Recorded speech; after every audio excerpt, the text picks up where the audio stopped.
All right. Good morning. Hey, this morning we're excited because, come on, thank you.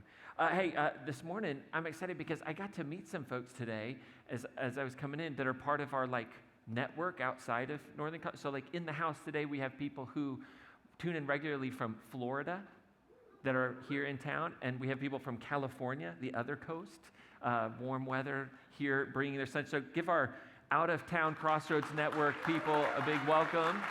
If you look around and you're not clapping, that's who it is. So you're soaking it in. Yes, clap for me. It's so wonderful for me to be here. So we just expect you to give a lot since you're not here often in the offering. No, I'm just kidding. So, hey, let me welcome you. Myself, I'm Ryan. I would be the only person who'd welcome you myself. That was redundant, sorry. But I want to welcome you as well. My name is Ryan. I'm the lead pastor here. If you're a guest this morning, thanks for being here today.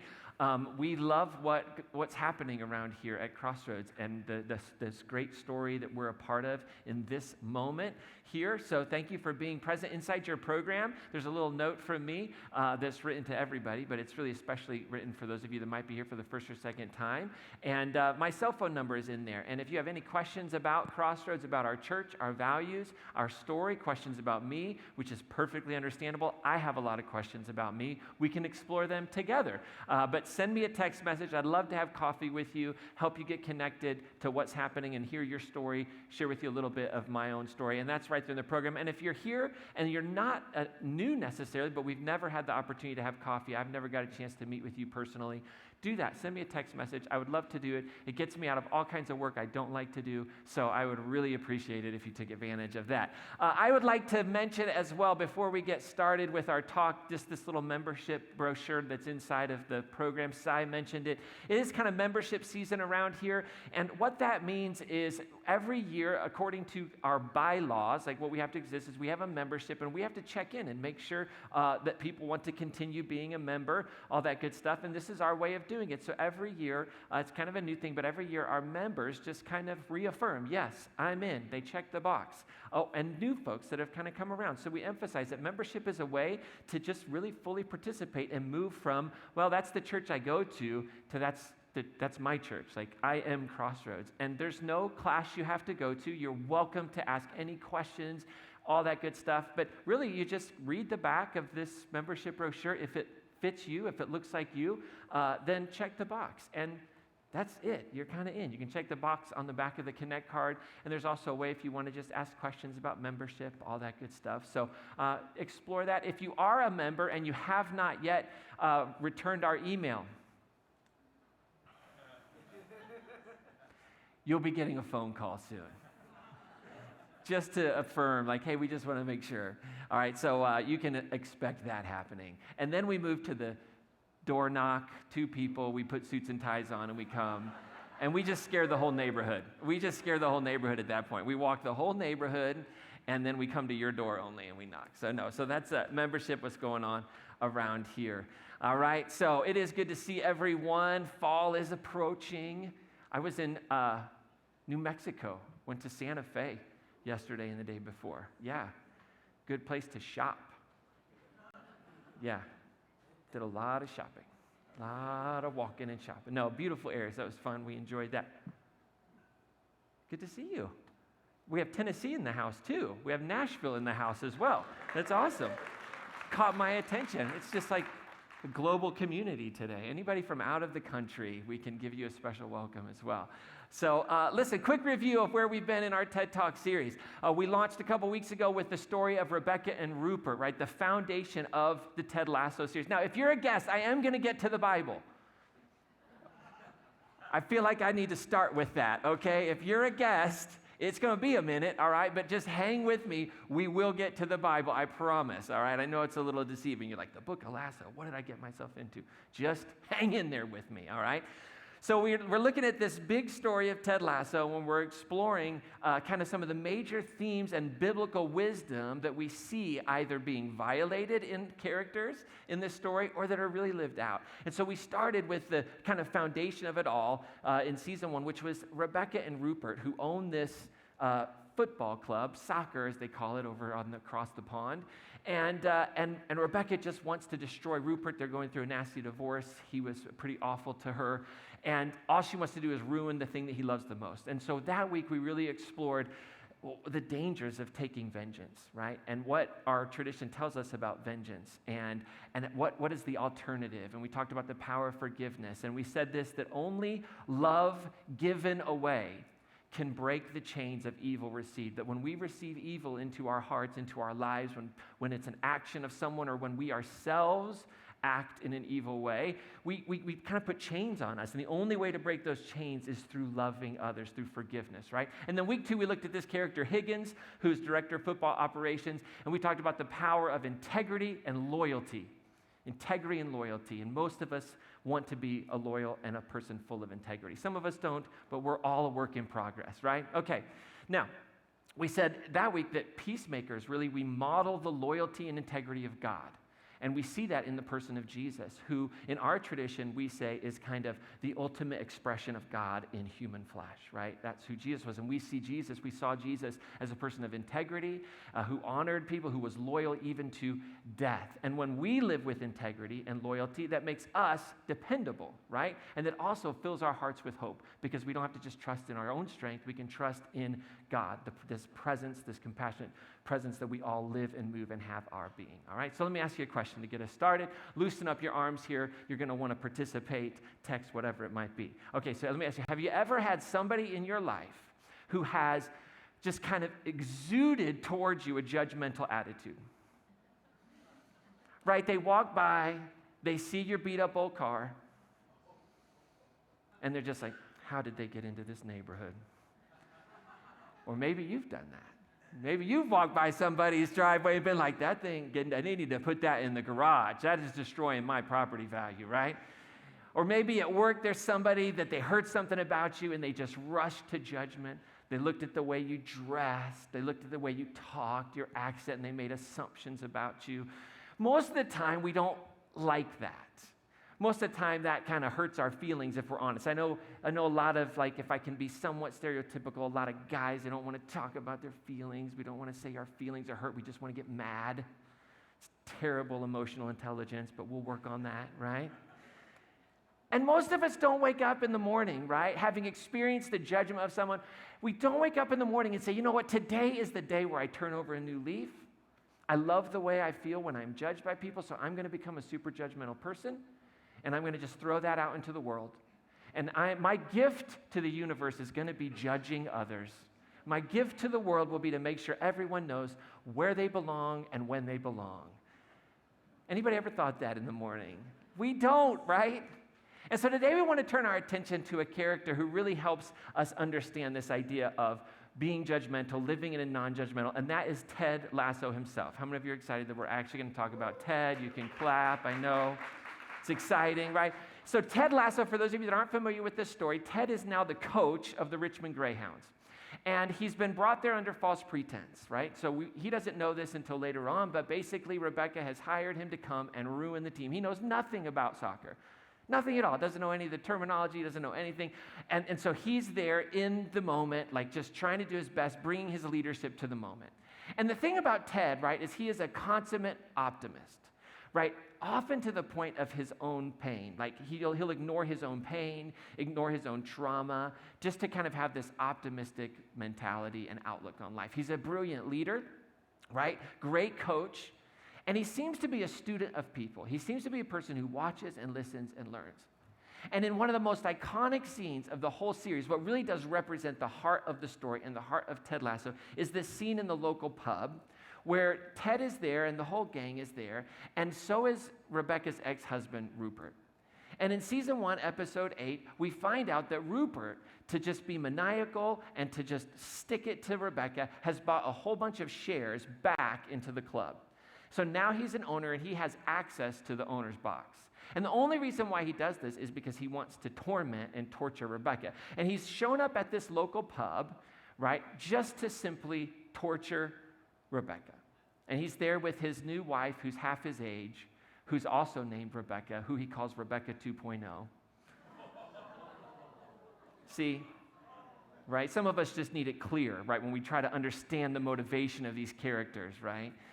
And so it's this really painful moment, right? And so in this moment, like he's kind of giving it to Rebecca, and Ted is there, and Ted kind of stands up, and he kind of intervenes, and he starts to stand up for Rebecca. Now, mind you, Ted doesn't know that he's there under false pretense. He doesn't know that he's just kind of a pawn in this scheme to ruin the club.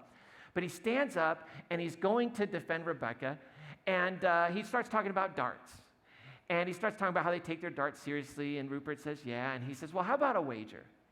How about we play a game of darts, whatever game you want. It's kind of a funny scene. And he says, here's the deal. If you win, you get to pick the starting lineup for the next 2 games. But if I win, you have to stay out of the owner's box. And so Rupert kind of judges Ted, because Ted kind of throws a dart and hits the board, but it's not too good of a throw. And he just kind of judges Ted and says, he just kind of assumes he's this like idiot from Kansas City. No offense to Kansas City, And he agrees to it. He says, absolutely. And he says, why don't we play whatever game it is? He says, no problem. And so here's the thing. As the scene kind of comes to a close, right, they agree to do this. Ted has this wonderful moment where all of a sudden Rupert pulls out these darts that are probably worth like $1 billion, and he says, oh, do I have these with me? And then Ted says, oh, I forgot, I'm left-handed. And he takes a dart and he throws a bullseye, right? So it becomes clear that Ted's hustling him, right? Now, as you get to the end of the match, the dart match, Ted has 3 darts left to throw. And he turns to May, who's the owner of the pub, and he says, what do I need to get? And she names it. I don't even know what they are, but it's really complicated. He's got to get like 2 doubles, quadruple lattes and a bullseye or something, right? And so he says, oh, wow, okay. And Rupert, like with the snide smile, is like, all right, well, good luck, Ted. And so Ted, in that moment, he starts to drop some wisdom, like Gandalf style, right? And so he's holding the dart, and as he's throwing it, he says, you know what, Rupert? Guys like you have underestimated me my entire life. And for years, I never understood why.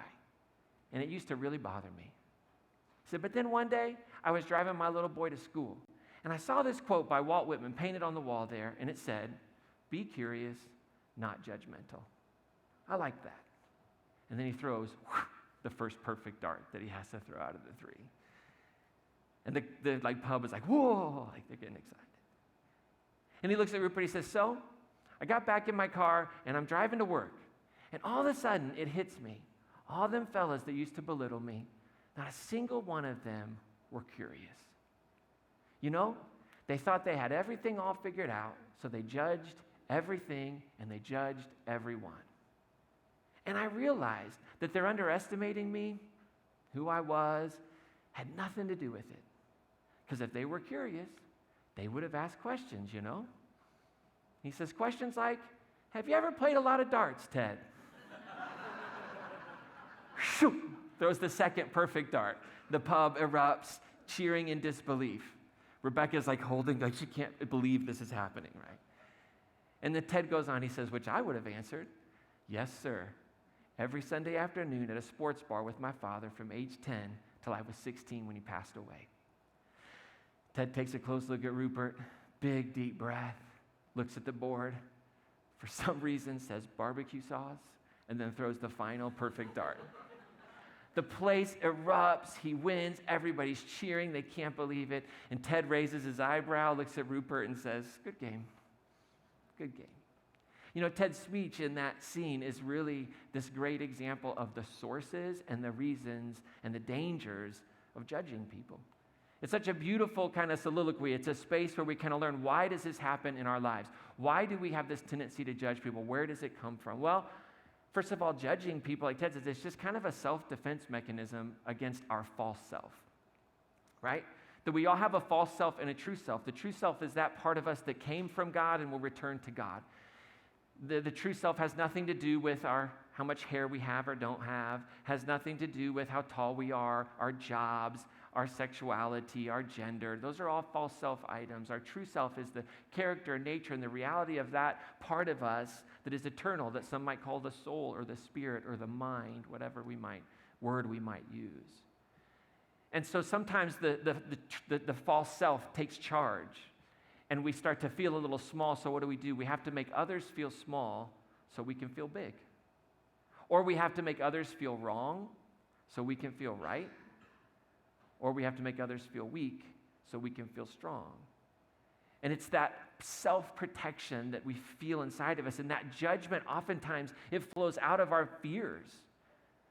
Right? When we're afraid that we're not good enough, when we're afraid that we're going to be exposed, right? When we're afraid of the pain that we don't want anybody to know, we're afraid of being wrong, we're afraid of our future, we're afraid of the fears that we just don't even understand what's happening in our lives, and we get overcome with fear, and so we just pass judgment. We throw it out there. We don't understand people. And that goes to like where our judgment kind of flows out of our biases. I know this is a word that some people really don't like. I just don't know how to me, don't understand how we can't acknowledge we have biases in our lives. Our experiences and our education, our family of origin, the religious structure that we grew up in, our own demographics, how much money we make or don't make, the neighborhoods we live in, the people we hang out with, the authors that we read, all of these create biases that produce oftentimes a judgmental spirit in us, and it might even be an unconscious one. We might not have any idea, but it just exists there under the surface. And that judgmental spirit, right, eventually will strain our relationships. It will stunt our ability to grow as people when we always have to be right and they always have to be wrong. And ultimately, what judging people does is it isolates us. It isolates us from people. It isolates us from love. It isolates us even from the experience of divine love because we're always judging and being critical.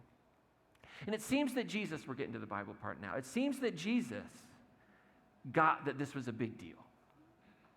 And for some reason, for the last 2,000 years, the followers of Jesus who invented a religion in his name, which I'm not sure he ever wanted to happen, but that's okay, we're here now.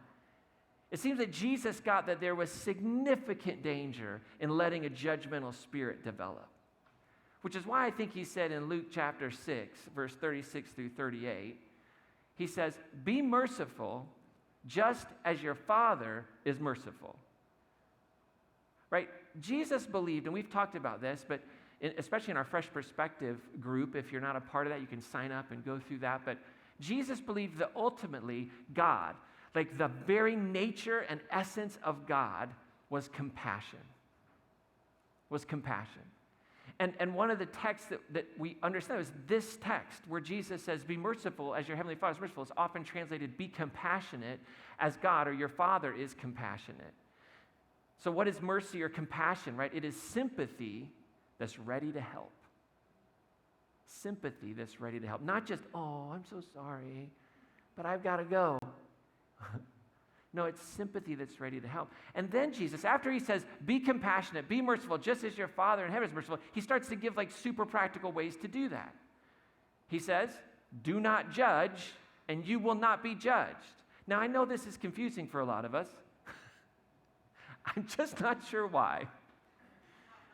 I mean, this is like one of the clearer ones. Like, this isn't like, oh, we got to figure out the parable. We got to understand what did Jesus mean by coming in the clouds of glory. Right? There's none of that. It's like, don't judge, and you won't be judged. Like, that's a good deal in my mind. I'm like, I like that one. That one I like, Jesus. The go sell all your possessions and give to the poor. We should probably break that one down a little bit, figure out exactly what Jesus meant there. This one, I'm just willing to take at face value, right? Don't judge, and you won't be judged. Don't condemn, and you won't be condemned. I mean, that's good stuff. Now, I actually don't think Jesus is talking about in a relationship with God. I think he's talking about in our relationship with peers. Now, that'll kind of blow your mind for a second, because you might have heard, well, Jesus saying, if you don't judge people, then God won't judge you. I think what Jesus is getting at is something different. And then he goes on, he says, "Forgive, and you'll be forgiven. Give, and it will be given to you." See, Jesus believed, I think, that the essential nature of life was reciprocal. How many of y'all ever heard the phrase, "What goes around comes around"? Right? Now, that one we're not sure Jesus said, okay? But this is it. See, I think what Jesus is saying, what goes around comes around. You want to walk around and be judgmental? Everybody and their mother's going to judge you. If you want to walk around not forgiving anybody, guess what? You will never receive forgiveness. If you want to walk around condemning everybody, everything that isn't like you, then you're going to live your whole life being condemned by everybody else. And he says, give and it will be given back to you. See, life is like a boomerang.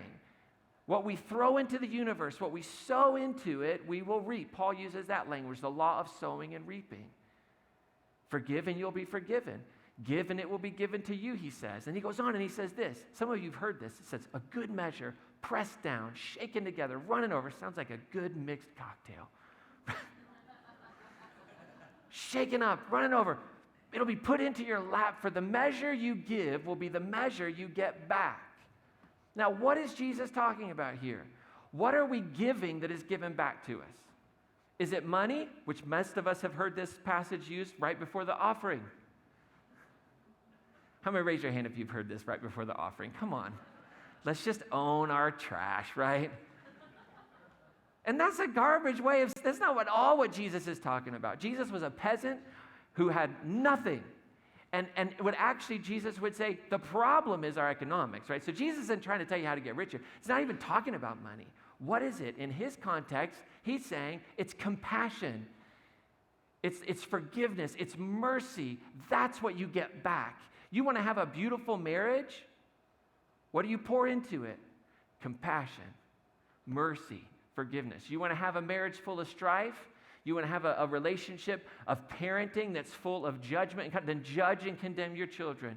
Judge and condemn your spouse. That's what Jesus is getting here. But here's the deal. If you will pour into that marriage, it might take a while depending upon your spouse. I don't know. But if you'll pour into it over and over and over again, that's what comes back to you. That's what you receive. You want to work in an environment of work that's filled with mercy and grace and judgment-free, then you do that. You pour it into it, and that's what will come back to you.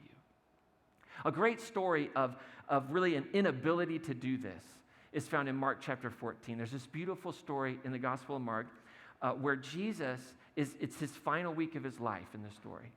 And he's traveling from outside of the city and into Jerusalem. So when he's in Jerusalem in the Gospel of Mark in his last week of his life, the people are protecting him in the temple. And at night, when he leaves Jerusalem, he's being protected by friends and family, where he's headed out up to Bethany and Bethpage. And so he's there at this house. And it says, while he was in Bethany, in the house of Simon the leper, he sat at the table, and a woman came with an alabaster jar of very costly ointment of nard. So it has this jar of perfume, very, very costly, and she broke it open. And she came and she just began to pour the ointment on his head. And this is a weird scene. But there's some people there, they get this is weird. And in anger, the text says, they say, why was this ointment wasted on Jesus? Oh, man. Like, we got 2,000 years of like, oh, them's fighting words. Like, but in the moment, it made sense, right? They said, this ointment could have been sold for more than 300 denarii, like a whole month, like huge ways. Like, I think it's like half a year's worth of salary. I mean, everything. And these are very poor people. Very oppressed people. Like, it makes sense. They're not coming to a bad conclusion here. And it says that they scolded her. They just judged her. You see, some of the people in this story that were around Jesus, they weren't really curious. They were just convinced. And the truth is, if we're honest, a lot of us in our faith, we're not really curious. We're just convinced. We're convinced that we're right. We're convinced that we know it. We're just not curious. We're convinced that we're right. Everybody else right. But they were so convinced. They were convinced that this woman had done something foolish and wasteful and selfish. And why would Jesus do this? Why would he allow that? They were convinced in their model and their understanding of the divine that God, this being in heaven, would have been angry with their behavior, not pleased with it. And say they thought Jesus was with them. They thought, like, Jesus is a smart guy. He's got to believe this. But Jesus said, let her alone. And Jesus asked the question, why do you trouble her? Kind of a rhetorical question, but you got to admit it gets to the point if you're the person standing there giving her a hard time. I think I've said that, Jesus. And what Jesus wanted to know, there's something else at play here. And I love that Jesus was so full of compassion. He was so modeled God and his vision of God that his compassion could help him see beyond conventional wisdom. Because the crowd that was there, they were stuck in conventional wisdom. It made perfect sense by the economics of the world. This is a waste. But Jesus, because he's full of compassion towards the woman, sees it differently. See, their understanding was limited by conventional wisdom that said this was wasteful. But Jesus, he had a better perspective on the motivation of this woman. Like, he understood. He was curious enough to know in the moment, like, here's what's happening. Here's why she's doing this. She's not doing this to be wasteful. Jesus says, you'll always have the poor with you, and you can show kindness to them whenever you wish, but you won't always have me. Remember in the gospel story of Mark, this is his last week. You're not always going to have me. And I love this next line. I love it with every fiber of my being. Jesus says, she has done what she could. I love that so much. She's done what she could. And she anointed my body beforehand for its burial. Just hang on to that statement. She did what she could.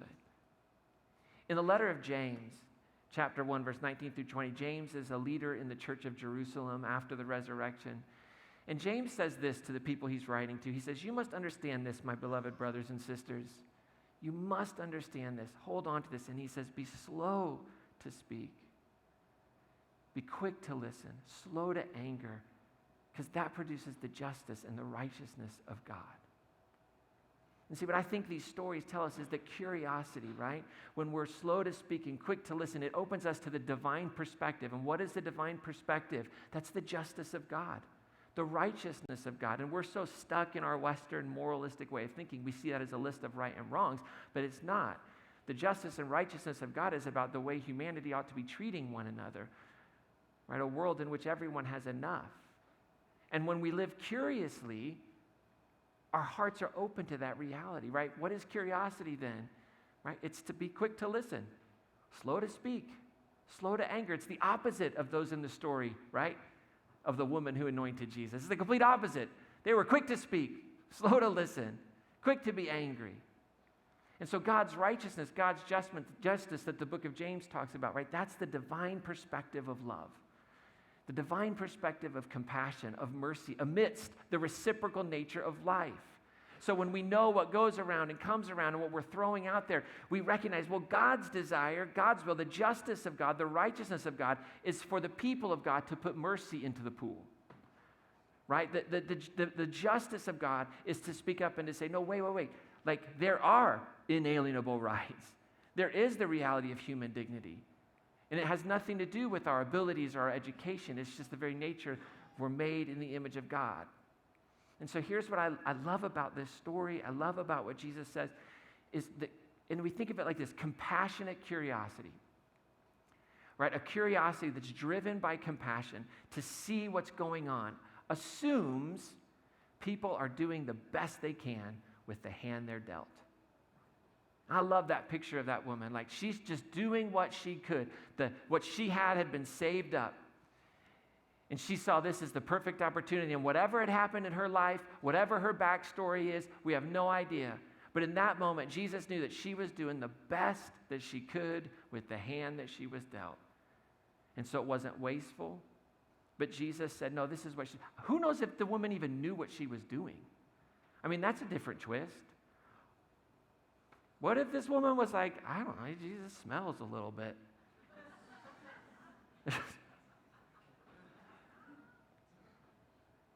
What if this woman wanted something from Jesus? What if she had a sick child, a sick family member? And she shows up and she does this extravagant gift hoping to get something back. We have no idea what her motivation was, but we know Jesus comes and says, whoa. Why are you judging her? Listen, this is what she's done. She's like, yeah, that's what I was doing. Absolutely. Who knows? But Jesus, with compassionate curiosity, says she's doing the best that she can with the hand she was dealt. And so rather than judging people as right or wrong, as sinner or saint, compassionate curiosity is empathy. It's empathy that asks questions, and it seeks to understand and to then give mercy. And that really is the heartbeat of Ted. Ted seems to be this beautiful picture of living a compassionately curious life. He's always throwing out into the university kindness, non-judgment, compassion, forgiveness, and it seems to come back to him. And there's a beautiful example of this in season 2, I think it is.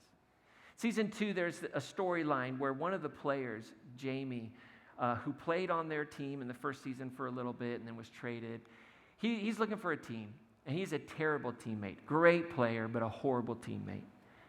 And when he played for the team, there was all kinds of problems. And Sam, one of the players on the team, who's kind of the opposite of Jamie, he thinks that Ted is going to bring him back to the team because Jamie's looking for a place.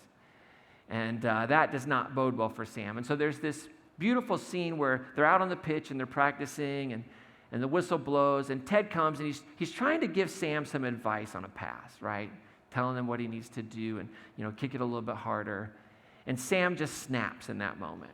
And you have to understand, Sam is this kind of meek, quiet individual, and he just snaps. And he starts yelling, and he says, "Do you think you could do better?" And he yells, and he kind of stomps off the field, and he's swearing at Ted, which is really out of character for him. Not out of character for other characters, but for Sam, definitely out of character. And Ted's like a little embarrassed. He's like, what's going on? And there's a sports psychologist who's observing the team, so he's now even more embarrassed, right? Because he doesn't want the sports psychologist there, so there's this moment where it's like, okay, what's he going to do? And so he kind of walks off the field, and he goes out back to the training room to Sam, and he says, Sam, slow down. Like, you got something you want to talk about? Sam, no. And Ted says, really? Because it seems like you got something on your mind. Something like, I'm angry about a mysterious thing, so I'm going to do some cussing now. And Sam says, well, I'm angry, and I did cuss, and every time I do, I regret it. So he immediately feels bad. And then they have this really funny exchange about why we feel bad when we cuss, because we don't know which cuss words to use at the right moment. And so you got to work through which cuss word to use at just the right moment so you don't feel bad about it. It's really a funny scene. And then Ted says, come on, Sam, talk to me. And Sam says, I can't believe you're bringing Jamie back to the team. Ted responds with confusion. Like, what?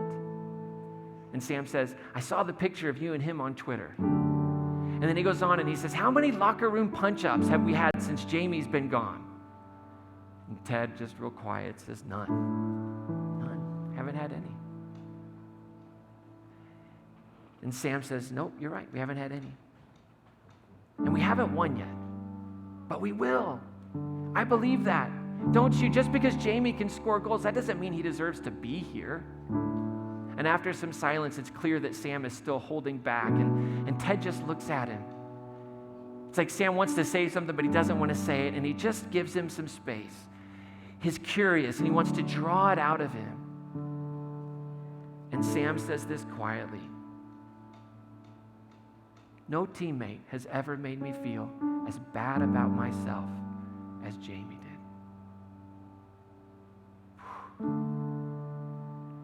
Ted says, look, Sam, I understand your anger towards him.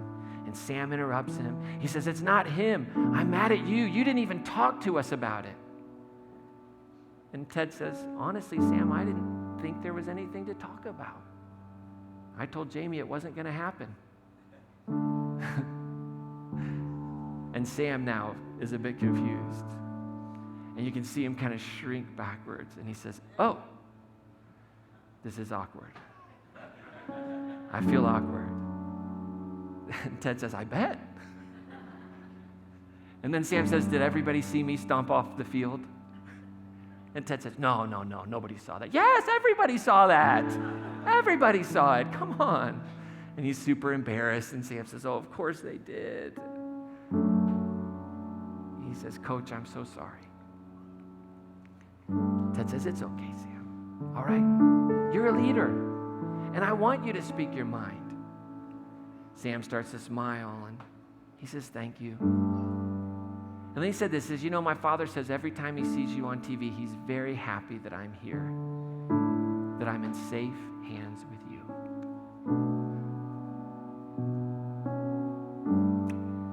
That's what happens when we create that space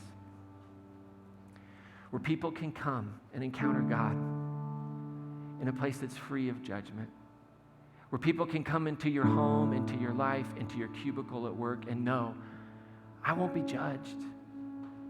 won't be judged. I'll be greeted with compassionate curiosity. And Ted finishes the scene because Ted is just compassionate and curious. And he says, well, I appreciate that. But I still got to make you run a bunch of laps, right? And Sam says, I was hoping you would. And so in your everyday normal life, like this scene in the locker room is such a good picture of a principle that can feel like out there, like, oh, let's be compassionate and curious, but it's such a good, like, living color example. Like Ted could have gone in that room and as the coach demanded respect and yelled and thrown him back out there and made him apologize to everyone. And he could have told him he was completely out of line, but it's a beautiful picture of the power of just living differently. See, Sam was guilty of judging. Jamie was guilty of judging his teammates, which created such a terrible environment. But Ted says, there's a different way we can handle this.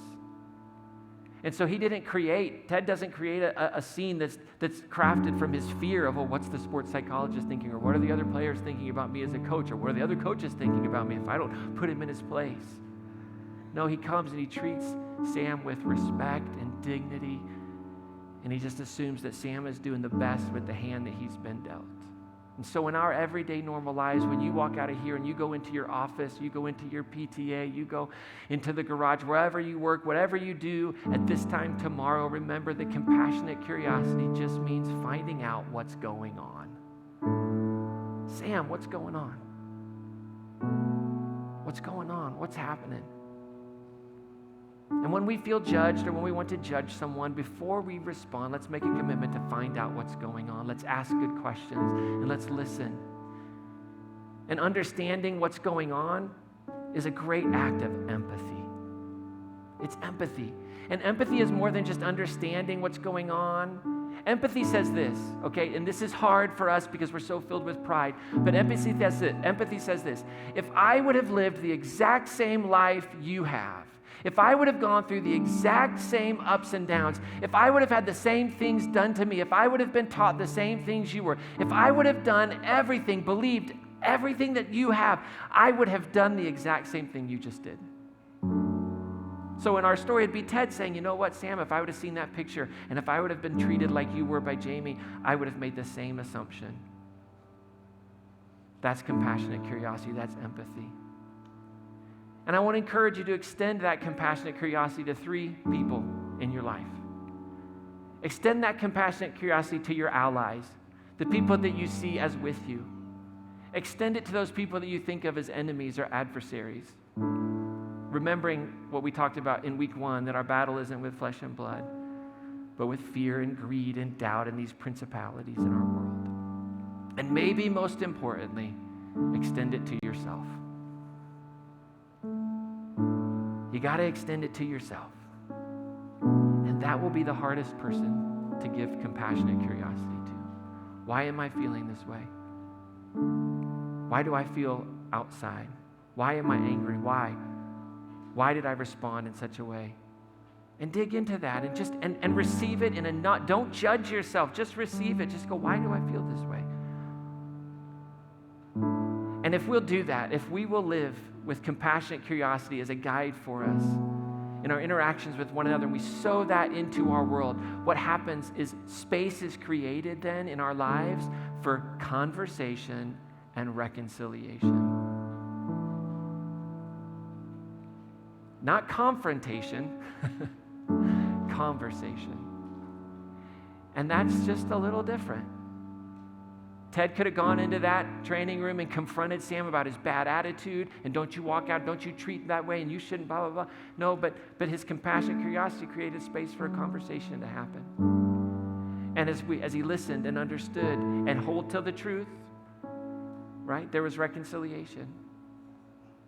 So as we wrap up here, and we're going to have communion together and sing a couple of songs, what is it that God's inviting you into today? Maybe one thing that God is whispering into your heart is to accept God as the non-judgmental, compassionate Spirit that's with you as you navigate life. Maybe you have an image of God as this being in heaven that has a finger and is pointing down and is just trying to get you to do certain things and not do certain things. And that image of God has just left you filled with fear. But there is an alternative image of God in the biblical tradition and in the life of Jesus, that God is compassion. This compassionate spirit that we can live and move and have our being. And maybe you sense the Spirit of inviting you into just responding with compassionate curiosity rather than being quick-tempered. Asking questions, looking to be part of a space of solution and conversation in what's ailing you or a relationship or a work environment. And here's a tough one. This is the tough one. Maybe you need to ask forgiveness of someone. Maybe you were quick to judge. Maybe you treated someone poorly. And you just sense God saying, I gotta go. And I need to ask forgiveness for not listening and asking better questions. So we have communion today. Juice and bread. It's gluten-free. All the cups are recyclable, so put them in the recycle bin on your way out today. And as we receive communion today, just use this as an opportunity to reflect. Give yourself, it's a spectrum, right? Give yourself a spectrum, like, where am I in compassionate curiosity? How quick am I to speak and slow to listen? How slow am I to speak and quick to listen? Just think about it. Just ask the universe. It's amazing. There are prayers that we pray that God answers right away. A little self-reflection, mindfulness. And as you hold the bread and the cup, let them be examples of a Jesus who had so much compassion and curiosity. He just listened, asked questions, and let that be a nourishment to you. If you're a guest today, everyone is welcome at this table. This is God's table, not ours. We are not here to say who gets to come and who doesn't get to come. And so it's an opportunity to experience the divine mystery. We talk about doing that every week. And so you'll find at these tables, if you're in these front sections, at the tables here, there's trays. On each table, there's some elements. And then if you're in the bleachers there's a couple tables you can find. So as we sing this song, you're welcome to come and receive the symbolic body and blood of Christ that was broken and shed for all of us, that we might live in this model of compassionate curiosity. So will you stand with me, and as we sing this first song, receive communion. And then I'll be back in a few minutes. We've got one other announcement and give our blessing and get us out of here for another week of seeing peace on earth through our lives.